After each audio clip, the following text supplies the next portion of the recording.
berada di zona hijau, yaitu sektor transportasi yang menjadi penopang atau pemimpin utama di IHSG setelah melonjak 0,82%, diikuti oleh sektor properti yang juga naik 3,51% dan juga sektor infrastruktur yang menguat 3,46%. Sementara itu hanya sektor teknologi dan barang konsumer primer yang bertahan di zona merah atau zona koreksi.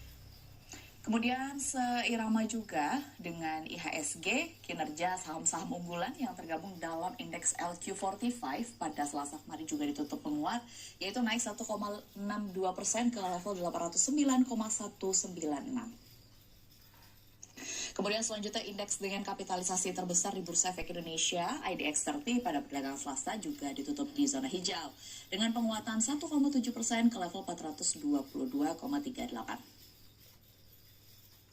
Pemirsa, selanjutnya mari kita lihat 3 saham yang paling banyak diborong oleh asing pada perdagangan di hari Selasa kemarin. Yaitu yang pertama adalah saham Bank Sentral Asia atau dengan kode emiten BBCA yang menjadi emiten dengan net buy asing terbesar, di mana investor asing tercatat memborong saham BBCA sebesar 131,55 miliar rupiah atau 1,3 triliun rupiah, di mana aksi beli ini terjadi setelah perseroan mengumumkan rencana aksi beli kembali atau buyback saham dengan nilai maksimal mencapai 5 triliun rupiah.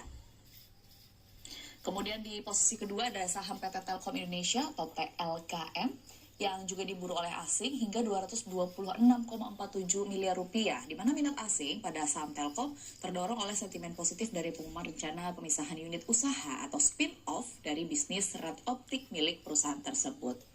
Kemudian di jajaran yang ketiga ada Alam Tri Resources Indonesia dengan kode emiten ADRO yang berada di urutan ketiga dengan beli bersih atau beli asing sebesar 140,9 miliar rupiah, di mana aksi akumulasi oleh asing ini menjadi manuver yang cukup tiba-tiba setelah dalam beberapa waktu terakhir saham ADRO cenderung dilepas oleh investor asing.